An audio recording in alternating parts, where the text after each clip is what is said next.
हम लोग पढ़ रहे थे कक्षा 7 का अमीर खुसरो, और जिसके लेखक का नाम कैलाश चंद्र भाटिया है।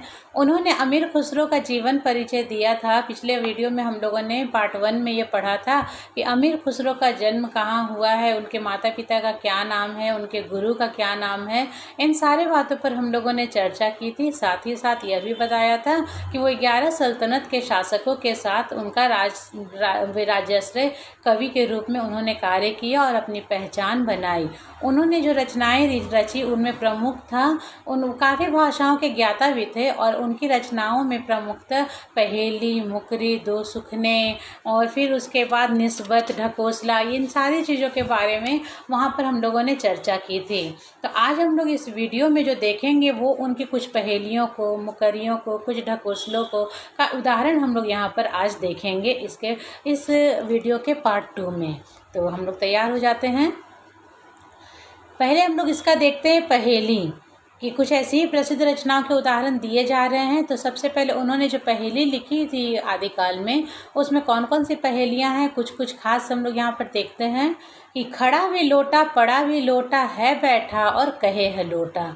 लोटा जिसमें पानी पीने की बात होती है कि खड़ा भी लोटा, पड़ा भी लोटा। अगर वो खड़ा है तो भी लोटा कहा जाता है, और पड़ा है तो भी लोटा कहा जाता है। और लोटा मतलब लौटने के सेंस में, ज़मीन में लौटा जाता है, तो उसके लिए भी उस सेंस में भी कहा जा रहा है कि खड़ा भी लोटा, पड़ा भी लोटा, है बैठा और कहे है लोटा। और कि उसको अगर बैठा भी दिया जाए तो भी उसको लोटा ही कहा जाता है। तो लोटा का सेंस यहाँ पर दो तरह से है कि लेटने के सेंस में कि लौट गया ज़मीन में, और एक लोटा पानी पीने के बर्तन के सेंस में कहा गया है।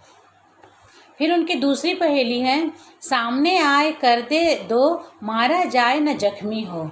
और इसका उत्तर यहाँ पर लिखा गया है आईना, कि सामने आए, जब हम आईने के सामने आते हैं तो एक का दो हो जाते हैं। एक आईने में प्रतिबिंब होता है और एक हम खुद होते हैं। सामने आए कर दे दो, मारा जाए न जख्मी हो, कि वो दो इस तरह नहीं करता है कि शरीर के दो टुकड़े कर दिए गए। यहाँ पर पहेली के अर्थ को समझने की बात है कि यहाँ पर पहेली का अर्थ आईना आ रहा है कि सामने उसके आ जाए तो वो दो मुझे कर दे, लेकिन ना मारे ना ही जख्मी करे। तो वो आईने में ही हम लोग ऐसा संभव है। तीसरा है, एक थाल मोती से भरा, सबके सिर पर औंधा धरा, चारों ओर वह थाली फिरे, मोती उससे एक ना गिरे। तो यहाँ पर जो कहा गया है, अमीर खुसरो ने कहा है, पूरे आकाश को कहा है थाली, और उसमें जो सितारे हैं, चांद तारे हैं, उसके लिए कहा गया है कि सबके सिर पर औंधा धरा, वो मोती है, और पूरे थाल में मोती उल्टा रखा हुआ है। तो सबके सिर पर वह थाल फिरे लेकिन मोती उससे एक न गिरे। तारे अपने अपने जगह को परिवर्तित करते रहते हैं, आकाश रूपी थाल घूमती है लेकिन उससे मोती एक भी नहीं गिरते हैं। तो इसका उत्तर हो जाएगा आसमान और तारे। ये कुछ पहेलियाँ उनकी थी। अब मुकरियों पर चर्चा करते हैं। शोभा सदा बढ़ावन हारा, आँखों से छिन्न होत न न्यारा, आए फिर मेरे मनोरंजन, ए सखी साजन ना सखी अंजन। अंजन मतलब काजल होता है। तो जब हम लोग इसको पढ़ते हैं शुरू में तो ऐसा लगता है कि ये प्रियतम के लिए बातें हो रही है, अपने प्रेमी के लिए बातें हो रही हैं कि शोभा सदा बढ़ावन हारा, उसके आने से शोभा बढ़ती है।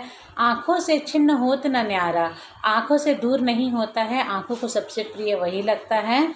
आए फिर मेरे मनोरंजन, और जब वो आता है, जब हम तो उस वहाँ पर प्रेमी के रूप में बात हो रही है कि आए फिर मेरे मनोरंजन, ए सखी साजन।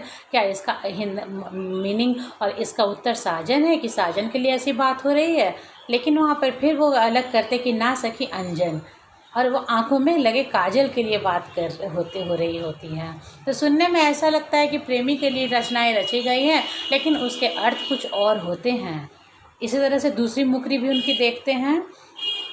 वह आवे तब शादी होए, वाबिन शादी करे न कोई, मीठे लागे उसके बोल, ए सखी साजन ना सखी ढोल। तो यहाँ पर उत्तर भी उन्होंने अपनी मुकरियों में लास्ट में डाल दिया है, अंतिम में उन्होंने लिख डाला है। शुरुआत में पढ़ने पर ऐसा लगता है कि साजन के लिए कही जा रही है बात कि वह आवे तब शादी होए। शादी तो भले बारात ना आवे, लड़का के पिता माता ना आवे या कोई ना आवे तो भी शादी हो जाएगी, लेकिन लड़का नहीं आएगा तो शादी कैसे हो। तो यहाँ बात है कि वह आवे तब शादी होए, वाबिन शादी करे ना कोई, उसके बिना शादी कोई नहीं कर सकता है। मीठे लागे उसके बोल, उसके बोली मीठी लगती है, तो क्या वो साजन है? तब यहाँ पर अमीर खुसरो कहते हैं कि नहीं, वो ढोल है।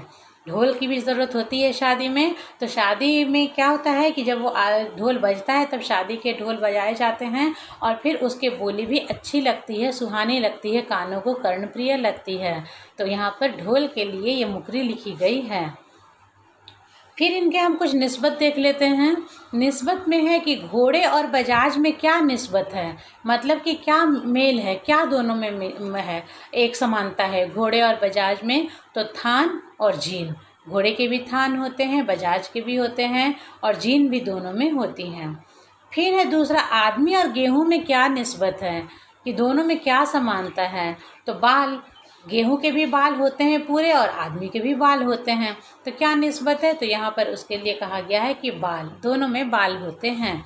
अर्थ भले अलग हो लेकिन शब्दों के प्रयोग से ऐसा लगता है कि दोनों के समान अर्थ हैं।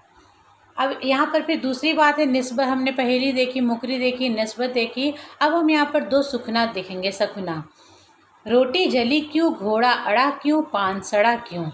तो इसका एक ही उत्तर होगा दो सुखना में कि फेरा ना था। रोटी को जब बेलते हैं, फेरते हैं, तब जा कर के रोटी बनती है। घोड़ा अड़ा क्यों, क्योंकि वो जब घूमता है तब वो फेरा लगाता है, तब जाकर उसका खाना पचता है। और पान सड़ा क्यों, पान को अगर नहीं मोड़ करके इस तरह से दिया जाए, फेर करके नहीं दिया जाए तो वो सड़ जाता है पान। तो इसलिए तीनों का उत्तर एक ही है कि फेरा ना था। फिर राजा प्यासा क्यों, गधा उदासा क्यों, कि राजा प्यासा क्यों रह गया, वह गधा उदास क्यों रह गया। तो इसका उत्तर तो होगा कि लोटा ना था। तो राजा प्यासा क्यों, क्योंकि लोटा नहीं था, पानी का जो लोटा होता है वो लोटा नहीं था, तो वो प्यासे रह गए राजा। और गधा लोटा क्यों, क्योंकि वो ज़मीन में जब लौटता है तब उसे आनंद लगता है, तो वह लोटा नहीं था, इसी कारण से वह उदास था। उसके बाद तीसरा, सितार क्यों ना बजा, औरत क्यों ना नहाई। तो इसका भी उत्तर एक ही होगा, पर्दा ना था। कि सितार क्यों ना बजा, सितार में जो वाद्य यंत्र होता है उसमें पर्दे होते हैं, जब उस पर तार बजते हैं तब जा कर के उनसे ध्वनि निकलती है। तो पर्दा नहीं था। और औरत नहाई नहीं, क्योंकि उसके लिए भी वहाँ पर्दा नहीं था, बिना पर्दा के भी औरतें नहीं नहाती हैं। तो दोनों का उत्तर भी एक ही है, इनको हम दो सखना कहेंगे। उसके बाद है ढकोसला। उन्होंने पहेली, मुकरी, निस्बत, दो सुखना, ढकोसला इत्यादि बहुत सारी रचनाएं रची हैं। तो यहाँ खीर पकाई जतन से और चरखा दिया चला, आया कुत्ता खा गया, तू बैठी ढोल बजा, ला पानी पिला। कि दो ढकोसला का मतलब है कि एक सेंटेंस कहा जा रहा है, फिर दूसरा सेंटेंस कहा जा रहा है, पर दोनों में कोई समानता नहीं है, लेकिन दोनों को मिक्स कर दिया गया। खीर पकाई जतन से और चरखा दिया चलाए, खीर तो अलग पकी, चरखा अलग चला। फिर आया कुत्ता खा गया, कुत्ता आकर के खा गया, तो बैठी ढोल बजा। अब कुत्ता तो खीर खा गया, अब ढोल बजाते रहो। तो सब बातें अलग अलग हैं, लेकिन एक मिक्स करके उनको रुचिकर बना दिया है अमीर खुसरो ने। तो यहाँ पर कि ला पानी पिला, अब जो हो गया सो हो गया, अब ला पानी पिला। तो ये कुछ उनकी रचनाएं थी जिनके बारे में हम लोगों ने यहाँ पर पढ़ा। अब उसके बाद है कि कहते हैं एक दिन प्यासे खुसरो को देखकर चार पनिहारिनों ने, पानी भरने वाले को पनिहारिन कहा जाता है, ने पानी पिलाने से पहले चरखा, कुत्ता, ढोल और खीर पर कविता सुनाने के लिए कहा। खुसरो ने तुरंत उक्त ढकोसला बनाकर सुना दिया। वो चार पानीहारने थे और चारों पानीहारनों में इसने देखा कि अमीर खुसरो यहाँ पर आए हुए हैं। तो एक ने कहा कि चरखा पर कविता सुनाओ, एक ने कहा कि ढोल पर सुना दो, एक ने कहा कुत्ते पर सुना दो, एक ने कहा खीर पर कविता सुना दो। और अमीर खुसरो को प्यास लगी थी, उन्होंने सबको मिक्स करके एक ढकोसला बना दिया और पानी पीने के लिए कह दिया। खुसरो कवि के साथ साथ गायक और संगीत प्रेमी भी थे। इस क्षेत्र में उन्होंने कई प्रयोग किए। वे हिंदुस्तानी और ईरानी दोनों प्रकार के संगीत के ज्ञाता थे। कहते हैं सितार और तबले का आविष्कार अमीर खुसरो ने ही किया था। वे भारतीय संगीत के बड़े प्रशंसक थे और कहते थे कि हिंदुस्तानी संगीत सारी दुनिया में अपनी सानी नहीं रखता, कि हिंदुस्तान का जो संगीत है उसके जैसा कोई संगीत विश्व के किसी कोने में नहीं पाया जाता। उस समय इन्होंने इसकी घोषणा कर दी थी। अपने जीवन के अंतिम वर्षों में खुसरो गयासुद्दीन तुगलक के साथ बंगाल की ओर लखनौती गए हुए थे। जब वे दिल्ली लौटे तो उन्हें पता चला कि इस बीच हजरत निज़ामुद्दीन औलिया का देहांत हो गया था, उनके गुरु की मृत्यु हो गई थी। इससे खुसरो के हृदय को इतना आघात लगा कि उन्होंने अपने कपड़े फाड़ डाले, मुंह पर राख मल ली और अपने पीर की समाधि पर जाकर रोते हुए अपना दोहा पढ़ने लगे। गोरी सोवे सेज पर मुख पर डारे केस, चल खुसरो घर आपने रैन भई चहुँ देश। उन्होंने अपने कवि के शिष्य गुरु के लिए ये कविता की रचना वहीं पर कर दी कि गोरी सोवे सेज पर मुख पर डाले केस, कि ये अब सो गए हैं मुख पर डाल करके केस, तो चल घर खुसरो घर आपने, अब चलो अपने घर, यहाँ पर तो रात ही रात है, अंधेरा ही अंधेरा है। वो काफ़ी दुखी हुए थे हज़रत निज़ामुद्दीन औलिया की मृत्यु से। इसके बाद खुसरो ने अपना घर छोड़ दिया, सब धन लुटा डाला। वे अब गुरु की समाधि पर बैठे रहते। उन्होंने अपने गुरु के वचनों और शिक्षाओं को संकलित किया है, जिसका नाम फजल उल फवायद है। जहाँ उन्होंने अपने गुरु की रचनाओं को संकलन किया है, उसका नाम फजल उल फवायद है। गुरु के निधन के बाद अमीर खुसरो भी अधिक दिन जीवित नहीं रहे। 72 वर्ष की उम्र में 1325 में उनका देहांत हो गया। दिल्ली में हज़रत निज़ामुद्दीन औलिया की मज़ार के निकट ही खुसरो का भी मज़ार बनी हुई है। हज़रत औलिया के उर्स के साथ साथ उनकी मज़ार पर हर वर्ष उर्स होता है। मुस्लिमों में ये होता है, उर्स होने की परंपरा होती है। जब हिंदुओं में बरसी मनाई जाती है, मृत्यु दिवस मनाया जाता है, उस समय उन लोग उर्स मनाते हैं। तो जहाँ सभी धर्मों के अनुयायी अपनी श्रद्धा के से पुष्प अर्पित करने आते हैं। ऐसा नहीं कि वहाँ पर उनकी समाधि बना दी गई है तो केवल मुस्लिम संप्रदाय के लोग ही जाएंगे। हर धर्म के लोग वहाँ जाते हैं और उर्स को मनाते हैं। तो ये यहाँ पर हमारी रचना थी हिंदी अमीर खुसरो की, जिनका संक्षिप्त जीवन परिचय कैलाश चंद्र भाटिया ने हमारे सामने प्रस्तुत किया। इनका जीवन वृत्त बहुत ही लंबा, बहुत ही विशाल है। इनको इतने में समेटना आसान नहीं, पर कैलाश चंद्र भाटिया ने काफ़ी सफल प्रयोग किया है।